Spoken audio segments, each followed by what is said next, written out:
Alright, are we ready for this? When it comes to pure rivalries, this is probably the most popular topic in the animal community. African lion versus Bengal tiger. Perhaps no other animal rivalries evokes as much emotion and curiosity towards this subject. In fact, yeah, multiple scientists have actually ruined their reputation by stating their opinion on this subject matter. In one corner, we have a maned warrior that struts around the savannas in sub-Saharan Africa. And in the other corner, we have the royal assassin that terrorizes the forests of India, Bangladesh, and Nepal. In fact, the top man-eaters, you know, the animals that decide to prey on humans, stem from these two big cats. So perhaps no other animal strikes as much fear into a person's heart than lions and tigers. It's almost like nature wanted this debate to happen, you know? Evolution really flaunted its genetic power over our curious minds and made Bengal tigers and African lions roughly the same size, but built completely different.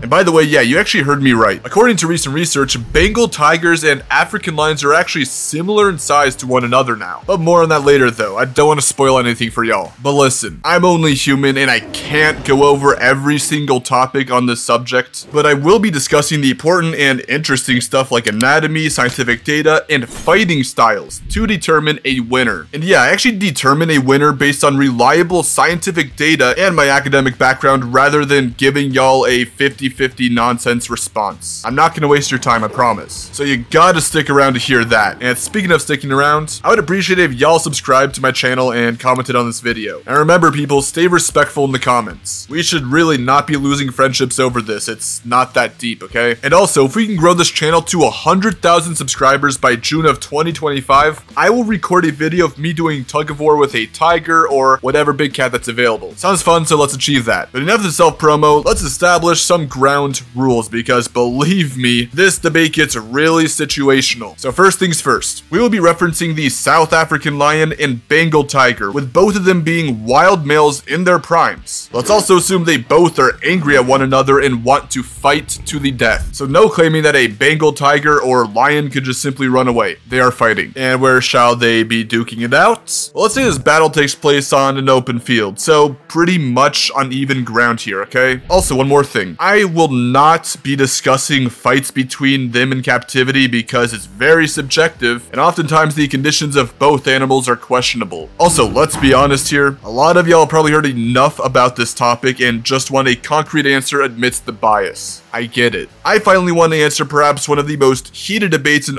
all of history by using actual facts and my academic background. I've had the pleasure of seeing and doing research with African lions and Bengal tigers in real life, so perhaps I can kind of provide a more scientific verdict rather than what you guys are used to hearing. And believe it or not, the winner really might not be who you'd expect. Okay, so enough of the intro. Let's finally figure out who wins between an African lion and Bengal tiger. Size and physique. The Bengal tiger is perhaps the most hyped up animal on earth right now. Given that people granted it the nickname the Royal, you can tell it evokes a lot of heart-dropping amounts of fear. And not many deer or wild boar would dispute that claim, but perhaps what makes it so legendary are its feats. Bengal tigers have been shown to straight up drag cows around with ease and jump the height of Asian elephants. But if those feats don't impress ya, one Bengal tiger was even recorded biting off the hand of a zookeeper. So yeah, maybe it's best not to get on the bad side of a Bengal tiger. In fact, there was even one instance where a single Bengal tiger ended up killing over 400 people. Yeah, that feat sounds straight out of like a comic book movie or something, but it did actually happen. Yeah, that tiger was trying to join the Akatsuki or something because that sheer level of vengeance is scary. But we get it, tigers are absolute units. So just how big is a Bengal tiger? Well, they are considered the largest tiger subspecies. And dare I call them the largest big cat? Well, that's actually pretty debatable right now since surprisingly, their average weight is pretty up in the air right now. Some of y'all are used to probably hearing that these tigers are the largest big cat, with their weight being reported between 440 to 570 pounds across various websites. But here's the thing. The problem is that that weight estimate only seems to be referencing one study, which only involved 7 adult males. Yeah, in reality, that's actually not really a great sample size to determine the average size of an entire subspecies, especially when trying to name it the largest cat. You know, 7 tigers do not really represent an entire subspecies that has over 2,000. However, the most reliable source I could find regarding the average size of Bengal tigers involved measuring 42 adult males in central India. And it said these tigers weighed between 350 to 515 pounds, with the average falling about 420 pounds. So perhaps the Bengal tiger might not have been as big as you'd expect. Still a nightmare of a cat though, and it kind of makes its feats honestly more impressive that they're smaller in size, but I digress. So how does the famous royal tiger compare to the king of the jungle, the African lion? This is perhaps the most iconic animal out there. Do we really need to go over all the movies that they're in, because we'd be here for hours? But perhaps what they're known for, that being power, is not to be underestimated. In fact, in some languages, the word lion literally means strength. Lions have been known to achieve feats such as dragging Cape buffalo carcasses around, which I'd sure like to see any of you try, and there was even one instance where a male lion was shown dragging a wildebeest in a Nile crocodile out of water. Yeah, you'd want this animal on your side for a tug-of-war contest. So it kinda seems like both the lion and tiger have basically the same feats, but one of them is actually stronger than the other, and we'll discuss that really soon. But first, how does a lion compare in size to the Bengal tiger? Well, when it comes to size, we tend to think tigers are larger, which might not even be the case right now. Yeah, this study, which measured the weight of over 116 male lions, showed that South African lions weighed anywhere between 414 to 430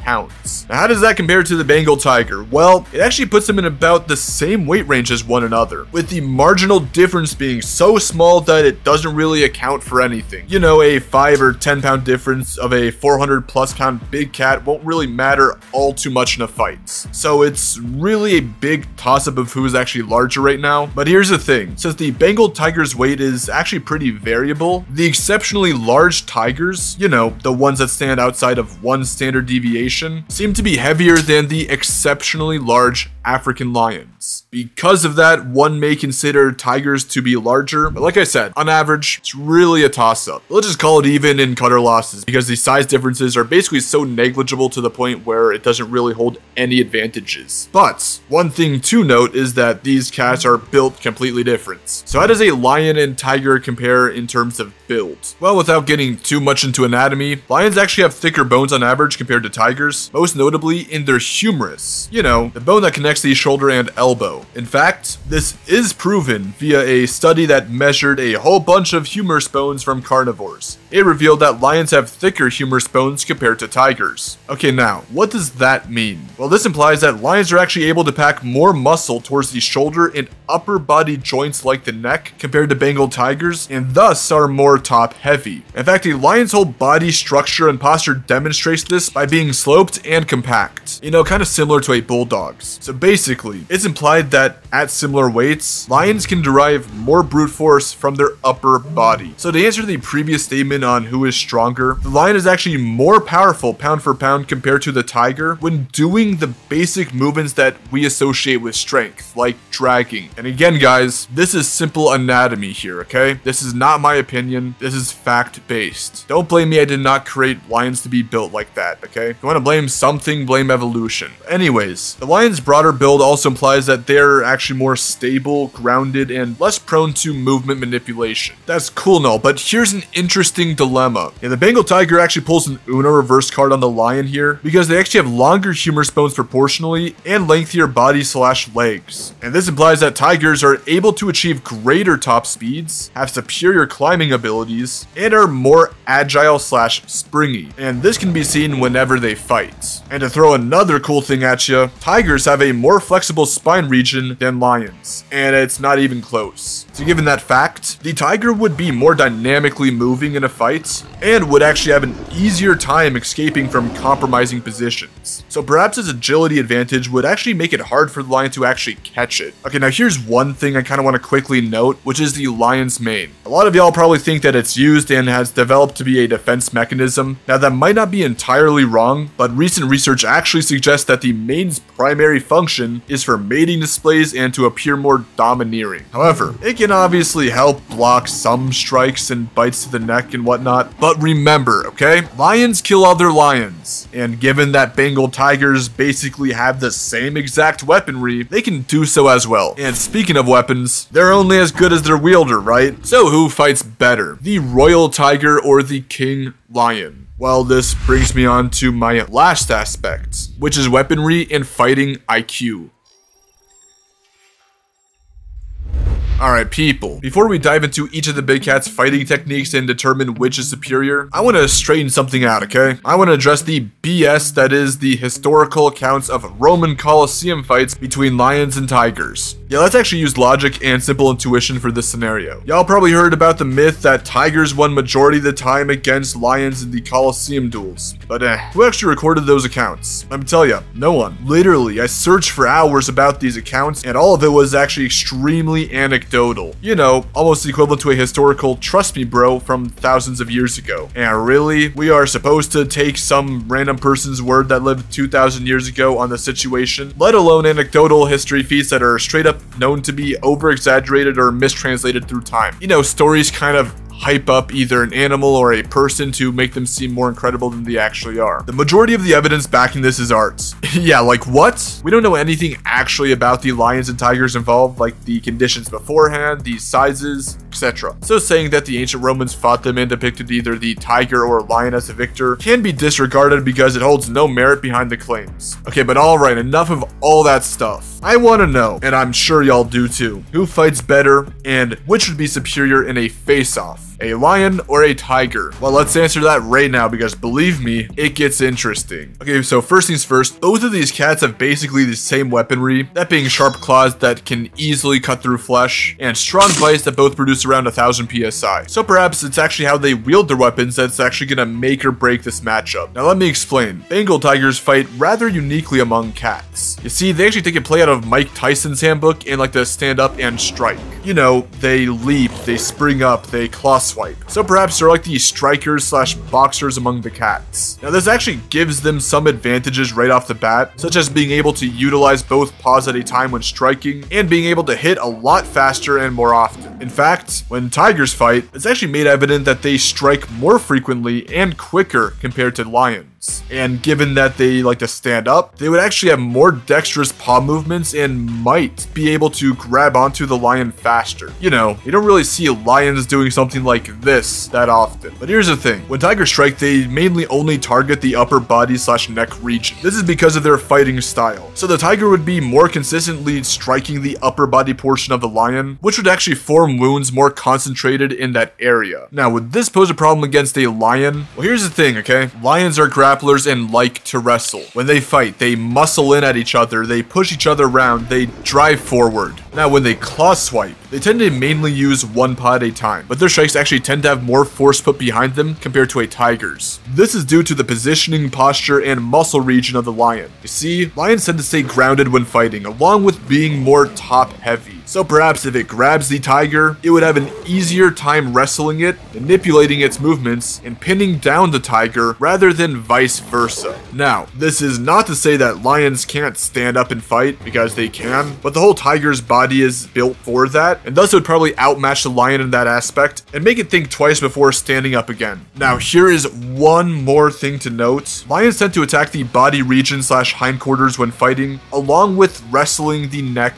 region. This targeting offers the lion a more kind of rangy area for dealing wounds, but it might not be as concentrated as the tigers. So it's kind of a trade-off here. Okay, but here's something that's pretty interesting. Lions tend to bite more frequently than tigers. They bite all over, okay? Not just the neck, but also the hip area and rib cage as well. Now, you see, tigers kind of just use their bite as more of a final kill shot to the neck region. Again, this displays that the tiger creates a more concentrated wound area, while lions kind of just tend to mess up the whole body. Okay, so as you can see, whoever gets severely injured first is a bit up in the air. But what about mentality and experience? Well, a wild alpha lion is bred to fight. Since they live in prides and like to patrol their territory more frequently than a tiger, as a result, they tend to frequently fight, and oftentimes they are relentlessly fighting to the death or to the point where one becomes incapacitated. With this, lions tend to develop a more confident and headstrong attitude compared to tigers. But on the other hand, tigers tend to be more serious and want to go straight for the kill. They live alone and they only rely on themselves for survival. And sure, interspecies conflicts do happen, but they tend not to be to the death and are usually more sporadic. But remember people, we're talking about an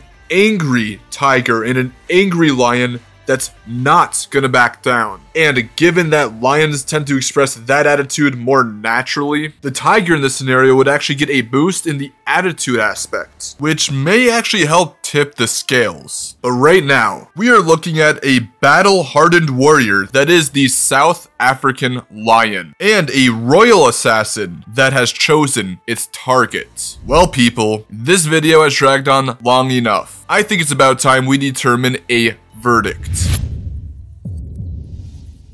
Alright, we have our stats. So, who wins in a fight between a Bengal tiger and a South African lion? Wow, it really feels like I have the fate of my channel on my hands right now. But remember, both of these animals are angry at one another and want to fight to the death. Well, are you guys ready for the verdict? After all my research and experiences with them in the wild, I would say the South African lion would win with very high difficulty. Hey, never said it was going to be an easy fight, but given that they're basically almost the same size, with the margin of weight being so minimal that it really begs the question who is larger, I think the lion has a bit of an upper hand here. Now, here's what I see happening. When the fight starts, I see the tiger springing up and berating the lion with claw strikes. So I suppose at the beginning, the tiger would basically be the one that's dominating. But basically, if the tiger doesn't really put down the lion fast, which I don't see happening, it will not have a good end game. You see, the lion would definitely get wounded, but you gotta remember this. The lion's physique is overall more top heavy, and it's more robust, has thicker bones, and packs more muscle in the shoulder/neck region. Thus, it is more powerful when concerning upper body movements, like pinning down an animal, wrestling, or just simply throwing more power behind a strike.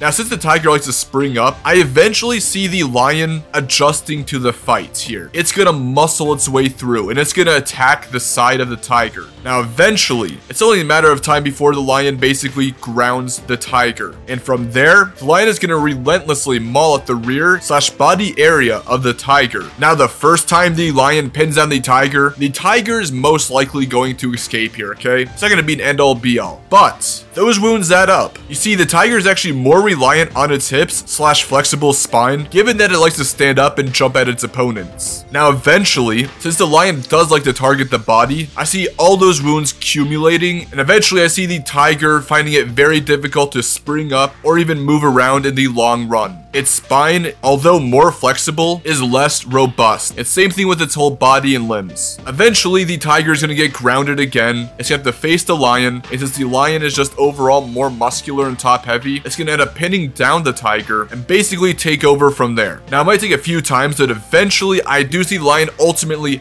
pinning down the tiger and getting in that last neck kill shots. Now, like I said, this is going to be a difficult fight for the both of them. It's not going to be easy for the lion nor the tiger. And yes, I do see sometimes the tiger might come out victorious. And yeah, probably the very exceptionally large tigers could beat the lion. And in fact, since the tiger's weight is actually more variable than the lion's, they can get larger. And if the lion faces a marginally larger tiger, it's going to lose. But we're talking about averages here, okay? Overall, the lion is definitely walking out with a lot of wounds. But I see the African lion reigning victorious more often than not. Hey, and thank you so much for watching this video. I'd really appreciate it if y'all subscribed, and feel free to watch the rest of my content. See you next time.